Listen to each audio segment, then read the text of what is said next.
تو یہ اللہ سبحانہ تعالیٰ کی دو صفات ہیں جن کا ذکر یہاں پر آیا ہے، الغفور اور الرحیم۔ یہ صفات ایک دوسرے کے ساتھ لازم و ملزوم ہے۔ انسان اس ذات کو ان دونوں کے بغیر نہیں پائے گا، یعنی اللہ سبحانہ تعالیٰ کو، کہ وہ واسع المغفرہ ہے، واسع الرحمہ ہے، اور جس کے لیے چاہتا ہے اپنے مومن بندوں پر بخشش اور رحمت نچھاور کرتا ہے۔ الغفور جو ہے یہ مبالغے کا صیغہ ہے۔ ابن اسیر کہتے ہیں اس کا مطلب ہے اپنے بندوں کے گناہوں اور عیبوں پر پردہ ڈالنے والا، ڈھانپ دینے والا، اور ان کی غلطیوں اور ان کے گناہوں سے درگزر کرنے والا، کیونکہ غفرہ کا اصل معنی ہوتا ہے ڈھانپنا۔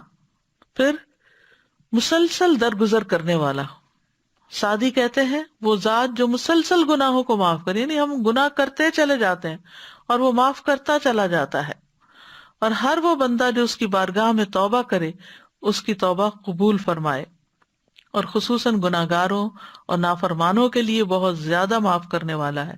الغفور یعنی برائی کرنے والوں، کوتاہی کرنے والوں، گناہ کرنے والوں کو بخش دیتا ہے، خاص طور پر جب وہ توبہ کرے اور رجوع کرے، ان کے گناہ معاف کرتا ہے، چاہے گناہ آسمان کے کناروں تک کیوں نہ پہنچ جائیں۔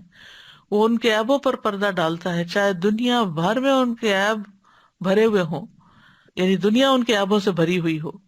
پس اللہ سبحانہ تعالیٰ عزیز ہے، غالب ہے، جو اس کی نافرمانی کرتا ہے، اس کے حکم سے دور بھاگتا ہے تو پھر وہ انتقام بھی لے سکتا ہے، لیکن اگر وہ پلٹ آتا ہے تو معاف کر دیتا ہے۔ وہ تانے نہیں دیتا کہ پہلے کیوں گناہ کیے تھے اور اب کیوں معافی مانگ رہے ہو۔ اور الغفور میں خاص طور پر یہ کہ گناہوں کو چھپا دیتا ہے، عیبوں کو ڈھانپ دیتا ہے، دنیا میں بھی اور قیامت کے دن بھی۔ رسول اللہ صلی اللہ علیہ وسلم نے فرمایا، بے شک اللہ مومن کو اپنے قریب کریں گے اور اس پر اپنی چادر ڈال کر اسے لوگوں کی نگاہوں سے چھپا لیں گے، پھر فرمائیں گے کیا تجھے فلاں گناہ یاد ہے، کیا تجھے فلاں گناہ یاد ہے؟ تو وہ کہے گا جی اے میرے رب، یہاں تک کہ جب وہ اپنے سارے گناہوں کا اقرار کر لے گا اور اپنے دل میں یہ سوچ لے گا کہ اب تو وہ ہلاک ہو گیا، تو اللہ تعالیٰ اس سے فرمائیں گے میں نے دنیا میں تیری پردہ پوشی کی تھی اور آج میں تیری بخشش کرتا ہوں۔ پھر اسے اس کی نیکیوں کا نامہ اعمال دے دیا جائے گا۔